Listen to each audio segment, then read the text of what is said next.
Jesus once said, Matthew 5:48, "Be ye therefore perfect, even as your Father which is in heaven is perfect." Now, this is one of those verses that is either completely ignored by preachers or is so badly watered down as to rob it of all of its meaning. It translates a very specific Greek word. Does that surprise you? It's such a precise and meaningful word that, as usual, I think trying to communicate any definition of it will not do it justice. Nonetheless, let's give it a shot. Now, this is very important because, as I said, this is God's standard. This is a commandment from Jesus, be ye perfect. And just in case we try to put our own meaning on the word perfect, Jesus decided to clarify himself. Be ye perfect as your Father in heaven is perfect. Listen, this isn't our version of perfect. It's God's version of perfect. In other words, this is God's holiness we're talking about. Jesus was very interested in getting us to understand what it's going to take to get us reunited with God. That was his purpose. That's what he came to die for. But his dying would not achieve what it was meant to achieve if we don't accept it for what it is. If we miss the significance of his death, then his death would be in vain. He had to get us to understand what he was here for. But I'm getting a little ahead of myself. Let's look at this word perfect. This is actually one of those rare moments where I will admit that the English word actually does a very good job in communicating the meaning of the verse. But I want to make sure we go over the Greek definition just so we can get a complete understanding of our Lord's directive. The English word perfect is translating the Greek word teleos. Thayer's Greek lexicon states that teleos is an adjective that means to be finished, lacking nothing necessary for completeness.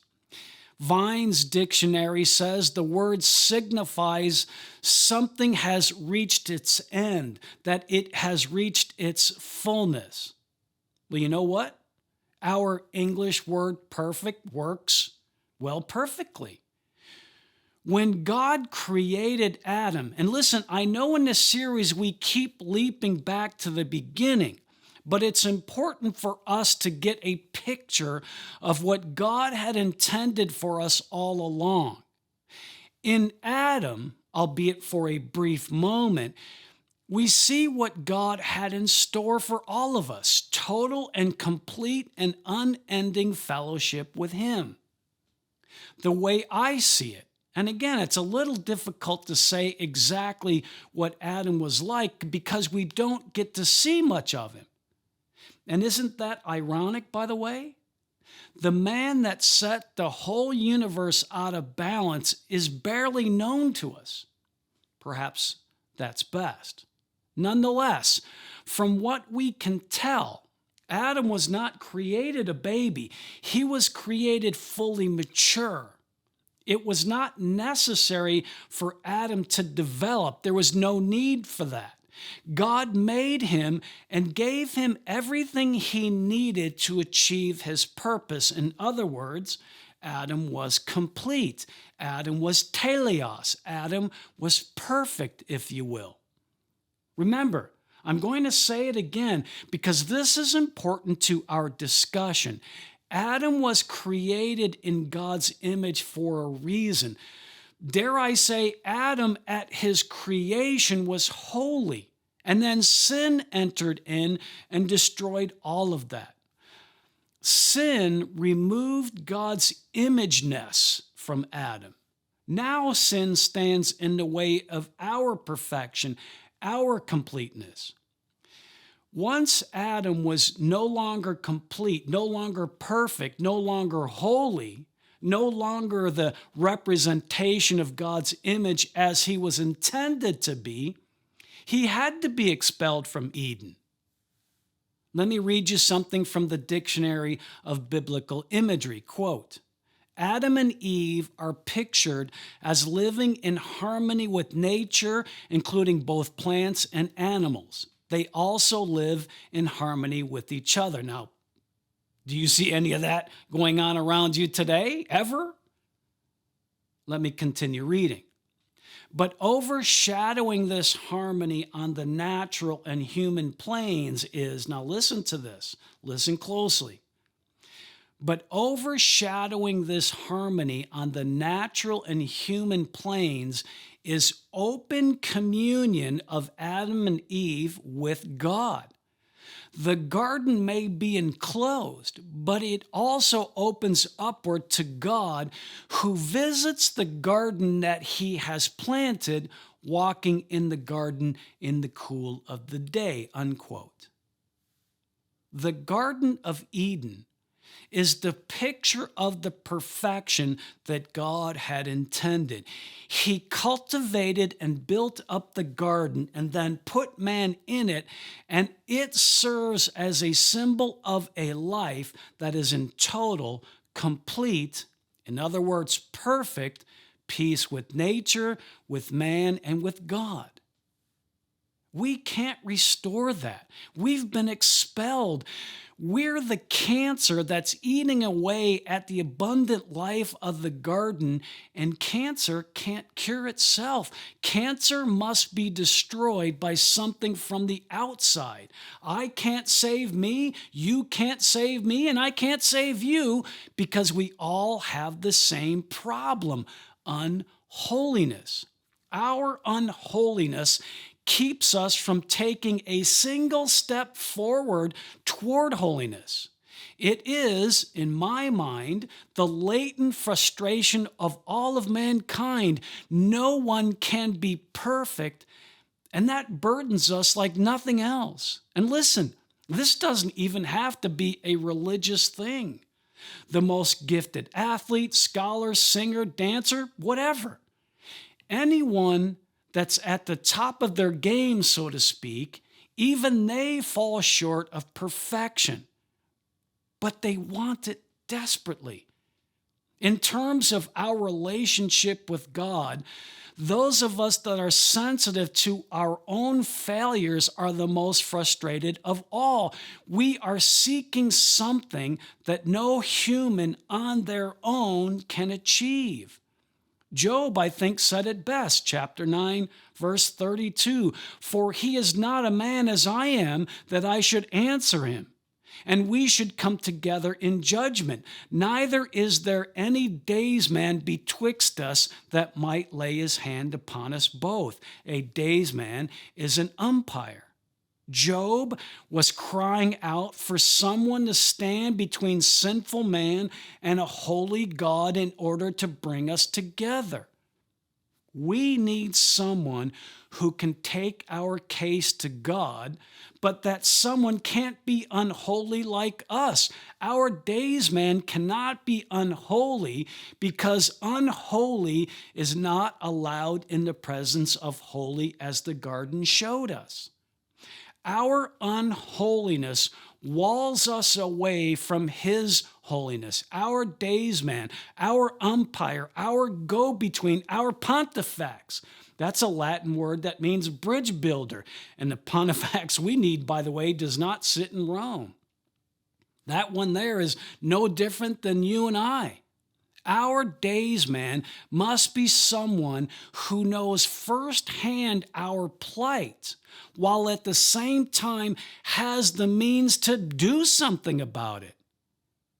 Well, Job, there is someone who can plead with God on our behalf. Hebrews 4:14. We have a great high priest that is passed into the heavens, Jesus, the Son of God. Let us hold fast our profession.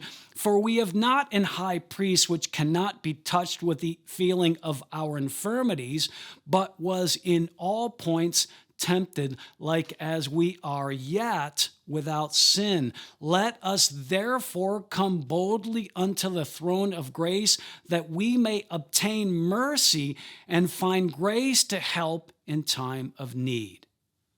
Now, later in that same letter to the Hebrews, our Daysman, our Pontifex, is more gloriously described this way, chapter 7, verse 26 this time.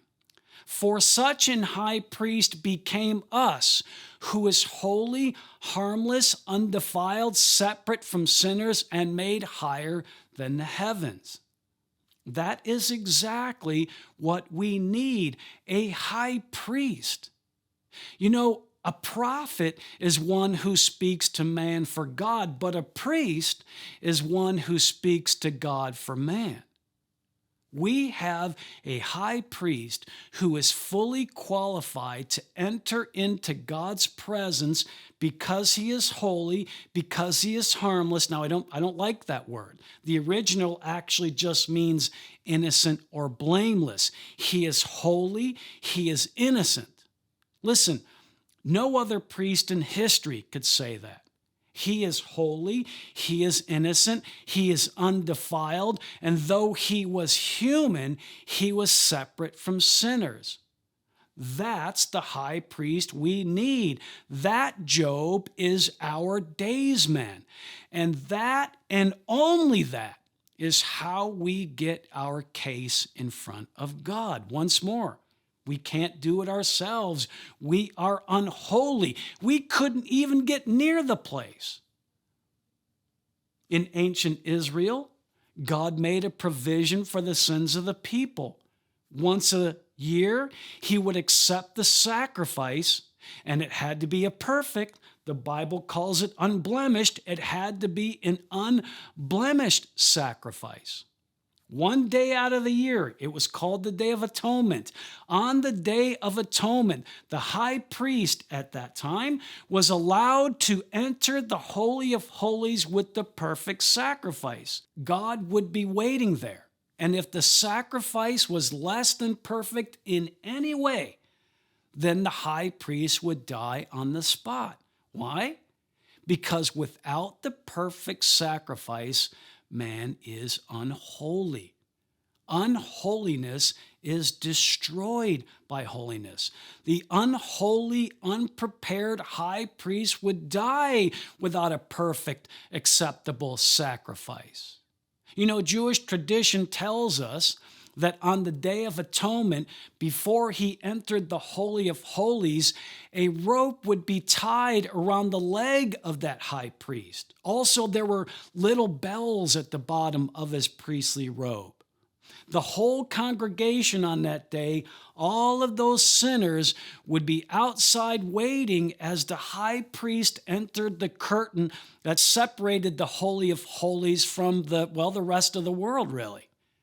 The high priest on the Day of Atonement would walk behind that curtain, and as long as the people heard those little bells tinkling at the bottom of his robe, they knew the high priest was still alive, which meant their sacrifice was acceptable to God. But if it was imperfect in any way, then that high priest was facing a holy God with nothing but an unholy sacrifice to shield him. Believe me, that's no shield against God's perfection.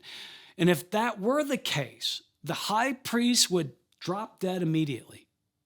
The people would know this because then there would be silence, no more little bells tinkling. And of course, now there's a corpse in God's presence, and that's not good either. And if any of the other priests would try to go in there to retrieve the body, then there would be more dead bodies. So the only way to get that lifeless high priest out of there would be to pull that rope. Listen, this is serious. Just ask those ancient Israelites. Just ask those high priests. They knew the consequences of trying to offer imperfection to perfection.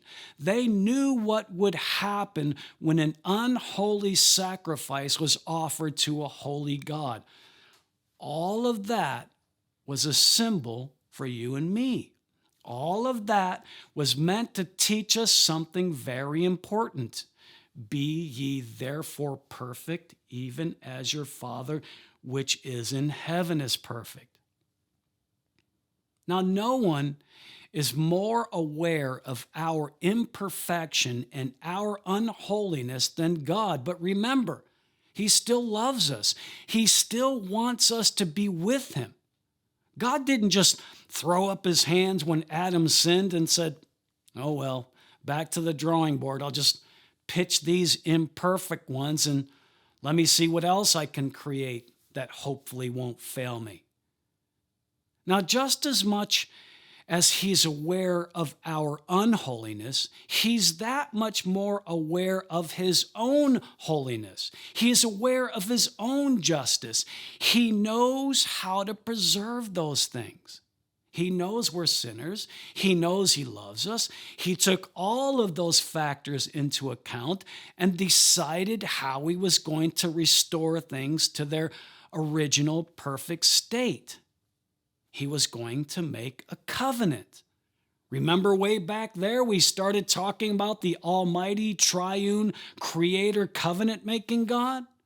Well, we're still on that topic. Now, I never want you to forget the reason the Bible was given to us. God gave us the Bible to tell us about Himself and to tell us how we can be restored to Him.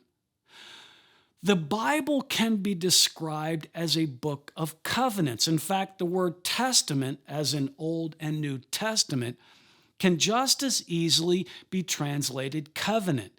Testament and covenant are both adequate. But quickly, we must make sure that we understand, listen to me, that any covenant God came up with, He did so without consulting anyone. For instance, when God made His covenant with Abraham, He didn't sit down in committee with the man from Ur of the Chaldees. He didn't say, okay, Abraham, here's what I'm thinking. I'm going to make your descendants as numerous as the stars of the sky. I like that, God, but if you throw in as countless as the sands upon the seashore, then we got a deal.